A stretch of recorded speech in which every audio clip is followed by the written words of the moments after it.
We come to the most unusual film that we're likely to review ever, probably, do you think? Yes, certainly the existence of it is most unusual.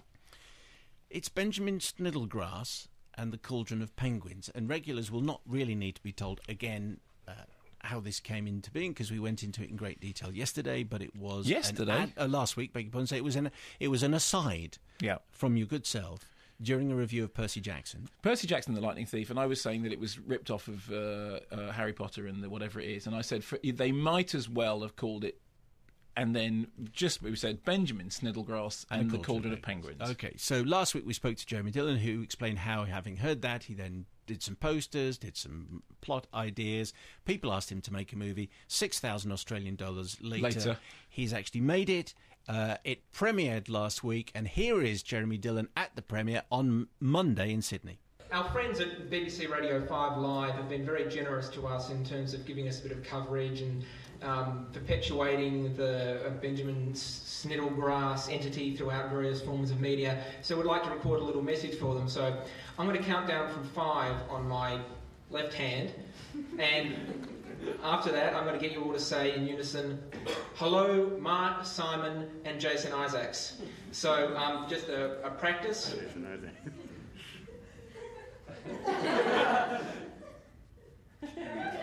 Hello, Mark, Simon and Jason Isaacs.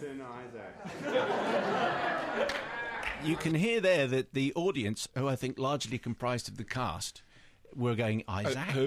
Isaacs? Do you think Jason Isaacs is related to Jason Isaacs? Do you think so? Yeah. So anyway, so the film... we ought to say we haven't done it. Sorry, hello, Jason. No, but they just... A room full of people in Australia just did it. No, what do you true, want? But they said Isaacs. Isaacs, yeah. Okay.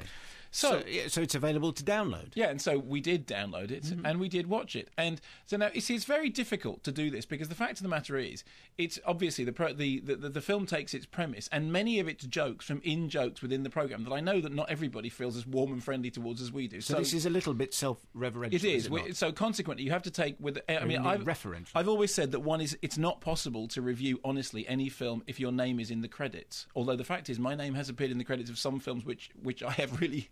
hated. Like what?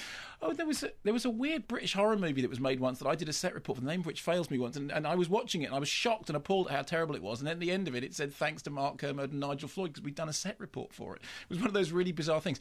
In the case of Benjamin Sniddlegrass, here's the thing.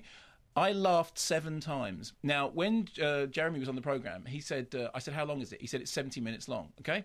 Yeah, it's 70 minutes long. 10 of those minutes are the end credits in which they thank everyone, you, me included, but everyone on the planet. It's like a phone book, which is great because that's how it works. And also, it's the Roger Corman principle that the key song, set piece, central musical thing does occur at least once, twice, and possibly 3 times. On that Roger Corman principle is if you've got a sequence, show it again. You know what? People might have missed it. So, yes, it is 70 minutes long, but actually the film sort of comes in at about 55 minutes. So I figure 55 minutes costs 6,000 Australian dollars, 7 laughs. To a laugh per dollar per minute ratio, that is a better hit rate than many of the comedies that we have reviewed this year, and certainly better than some of the films that are out this week. I mean, there are things in it that I snorted at, like the Werner Herzog jokes, but I did understand, even as I was doing that if I didn't find those jokes funny, then nobody would. So it's a peculiar position to be in.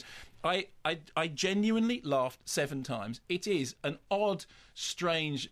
and I don't mean this in a bad way, it is an amateur production in the best of all senses, because it's cost 6,000 Australian dollars and was put together by a bunch of people, some of whom I wonder whether Jeremy had to sit down and explain the gags to them. I would have thought so. I mean, so the whole point is, if you have been listening to this programme for a while, if you get the jokes, when a character comes along, a woman called Aunt David Morrissey, it's a humorous moment, but outside of the people who listen, you go, what on earth is happening here? I genuinely wonder what outside of my head that would be like. But I should say that, I went in thinking, I really hope this is okay, and I really wanted it to be okay, and I promise you I did. I laughed 7 times, and from where I'm standing, that was a much higher hit rate than I'd expected. And I have to say, hats off to Jeremy for saying, I'm going to go and make a film with that title, and then a year later, he'd gone and done it, and I have, I was kind of tickled by it. And it's £3,800, 6,000 Oz